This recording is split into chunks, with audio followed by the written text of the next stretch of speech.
this is going to be lecture 1 for the baby pagan class that I still haven't named. So till then, it's the baby pagan class. You're all baby pagans. Don't worry.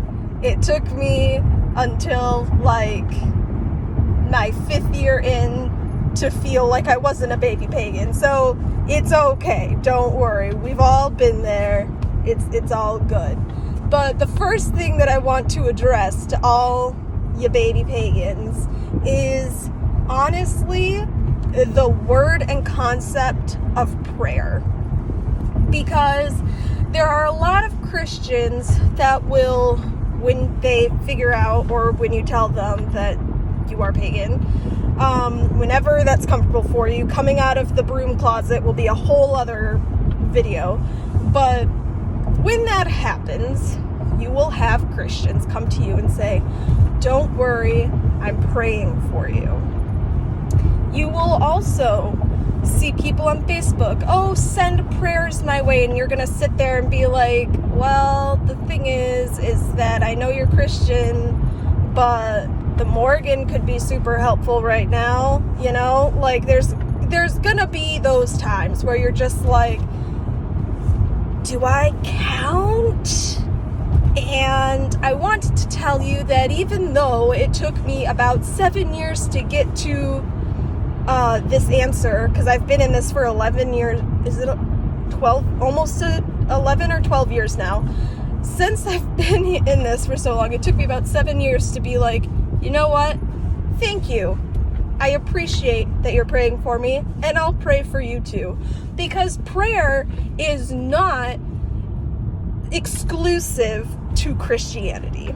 A lot of us come from Christian backgrounds, and the word prayer and pray is going to like leave a bad taste in your mouth for a while, and that's fine. A lot of people say, oh, send good vibes my way. It's okay. Like, that's whatever you need to call it, that's fine. But I want you guys to know up front that prayer is not something that the Christians invented. Prayer is any type of communication between you and someone in the other world, whether it's an animal spirit guide, whether it's a spirit that you chill with, whether it's that ghost that you figured out is actually a ghost and it's not your imaginary friend from when you were 5, whether it's the goddess Bridget or the Titan Atlas, or, you know, the goddess, the god and the goddess, the Lord and Lady, whatever it is for you, any communication, even if it's just a journal entry that starts with, Dear Persephone, that is prayer. Because Christians call what is the Christian God's name is Jehovah, Yahweh. They don't call them that because that is a Hebrew thing, so they just say God. But saying dear God is the same thing as saying dear Persephone, dear Hades, dear Gaia, dear Lord and Lady. It's all the same. Prayer is communication. So if somebody comes up to you and says, and the thing is, here's the other thing about it. I'm actually in park now, so I'm not like gonna die. But here's the other thing about it, is that you have to look at it as, in our spirituality, a lot of the time, spells, you know, they take effort. Usually, like, sometimes you have to, oh, I'll do this healing spell for you, but I don't have a blue candle. I have to go to Walmart and buy a blue candle. You know, oh, I have to go to the dollar store and buy a mirror that I can break for this sour jar. You know, like, usually, like, spells and things, they take some type of effort. And yes, when you get to a certain point, or even if you take a certain path, there are multiple paths where it's just like, you don't need that. And I believe that. You don't need the stuff. Sometimes the stuff is helpful, though. So look at it this way. Doing a spell, making a journal entry, communicating with your tarot cards, carrying a crystal with you, you know, having your pentacle on, all of that is communication. All of that is prayer. All of that is vibes that you are sending out. All of it. So when someone, and that is effort. So when someone comes to you and says, I'm praying for you, and you know that they mean it, you know that they're coming from a good place, but you also know that it's demeaning and you feel that pain, just look at them and say, I appreciate that you are taking the effort and time out of your personal spiritual life to think of me. I will do the same.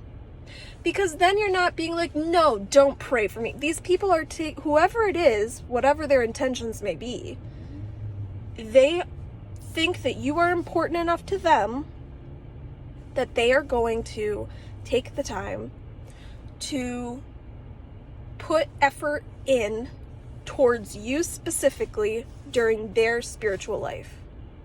Just like if someone is in the hospital, if someone has a cold, if someone's been wronged, if whatever, and you say, or if you were like me and you had a firefighter as a significant other and they're going into a dangerous fire, you haven't heard from them in hours and you're scared and you want to place protection on them or healing or whatever, all of that is taking, you deem that that person is important enough to you that you are going to take time and effort to pray for them. Prayer is communication. Prayer is effort. Don't be like me, where for the first 6-7 years of this, you feel bitterness towards people who say, I'm going to pray for you. When somebody says, God bless you, say, Goddess bless you. May the Goddess bless you and keep you. You know, there are ways that we can respond without going into a rampage and without stiffening up and making them think, because the thing is that somebody told me this.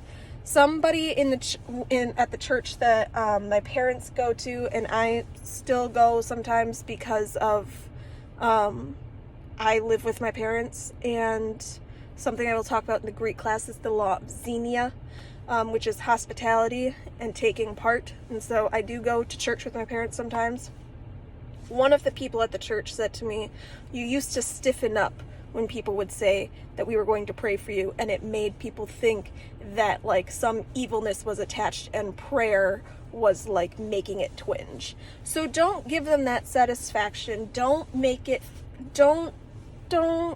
do any of that. It will take time for you to get used to this idea that we're not just casting spells and light and protection and the occasional, angry burst. It's, don't let them think that you are not at peace with yourself. When you are at peace with yourself, when you accept that everybody prays, the Hindus pray to their gods, pagans pray to their gods, the Christians pray to their God, all of that, it's all communication. Just take, I'm praying for you, or hey, can you pray for me? And say, yes, I will. And do whatever that means to you. I have told people many times, I will pray for you, and I just go home in my bullet journal that is also my grimoire. I call it my black book, and I just write out, dear whoever, please keep so-and-so safe. Please look after them during this time. That is all prayer is. It's nothing to be scared of.